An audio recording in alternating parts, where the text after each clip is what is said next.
உங்களுக்கு தருவார். ஆமென். So good things ஆண்டவர் உங்களுக்கு தருவது அவருடைய சித்தமாய் இருக்கிறார். நன்மையும் கிருபையும் என்னை பின்தொடரும். சில நேரம் நம்ம சில விஷயத்தை நன்மை நினைச்சிட்டு இருப்போம். இது நடந்தா நல்லது, இது நடந்தா நமக்கு நன்மை, இது கிடைச்சா நமக்கு நன்மை அப்படி நினைச்சிட்டு போயிட்டே இருப்போம். பார்த்தா காணாம போயிடும், அது இல்லாம போயிடும். சோ இது கிடைச்சா நன்மையா இருக்கும் நினைச்சோமே அப்படின்னு நீங்க நினைப்பீங்க. இல்ல, அது நன்மையா இருந்தா கர்த்தர் உன் கையில தான் அதை கொடுப்பார். ஆமென். அது உனக்கு நன்மையா இருக்கும் பட்சத்துல தன்னுடைய பிள்ளைகளுக்கு நன்மையானதை செய்யாத தகப்பன் நமக்கு கிடையாது. அவர் நன்மையானதை செய்கிற நல்ல தகப்பன் நமக்கு இருக்கிறார். ஆமென். ஹல்லேலூயா. நீங்க கேட்டா கல்ல கொடுக்க மாட்டாரு. நீ கேட்டா அவனுக்கு செஞ்சிருமான்னு உங்கள வழக்காடுறவர் இல்ல. நீ கேட்டா அவரை நம்பி கேட்டா அவர் தகப்பன் நினைச்சு நீ கேட்டினா உனக்கு செய்கிற தகப்பன் நமக்கு இருக்காரு. ஆமென். சோ உங்க வழியில காணாமற் போய் நீங்க நன்மை நினைச்சு காணாமற் போச்சு பாத்தீங்களா, அதெல்லாம் பத்தி கவலைப்படாதீங்க.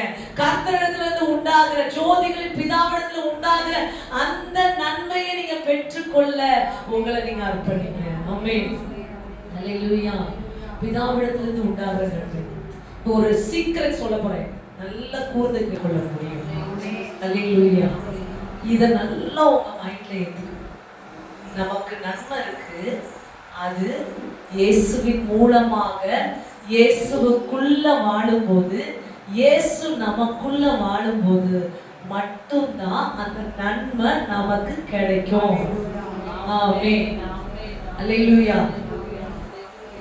கிறிஸ்துவுக்குள் வாக்குத்தத்தங்கள் எல்லாம்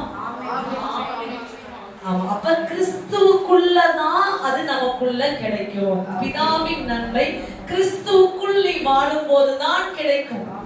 ஆமென். In Christ life. ஆமென். கிறிஸ்து உனக்குள்ள வாழும் போது, நீ கிறிஸ்துவுக்குள்ள வாழும் போதுதான் ஜோதிகளின் பிதாவிடத்திலிருந்து உண்டாகிற நன்மைகள் உங்களுக்கு கிடைக்கும். அந்த நன்மையில தான் வேதனை இருக்காது. மற்றது உங்க பார்வைக்கு நன்மையா தெரியற எல்லாத்துலயும் பல போராட்டங்கள் வேதனைகளோடு நின்றுட்டு இருக்கீங்க. அது தற்காலிகமா இருக்கும், அது இல்லாமல் போகும். அல்லேலூயா. சோ இப்ப நம்ம எந்த நன்மையை பெற்றுக்கொள்ள நாட வேண்டும்? பிதாவாகி தேவனிடத்திலிருந்து புறப்படுகிற ஜோதிகளின் பிதாவிடத்தில் புறப்படுகிற நன்மைக்காக நம்ம அவரை நோக்கி பார்க்க வேண்டும். அதற்கு கிறிஸ்துவுக்குள் வாழ வேண்டும். ஆமென்.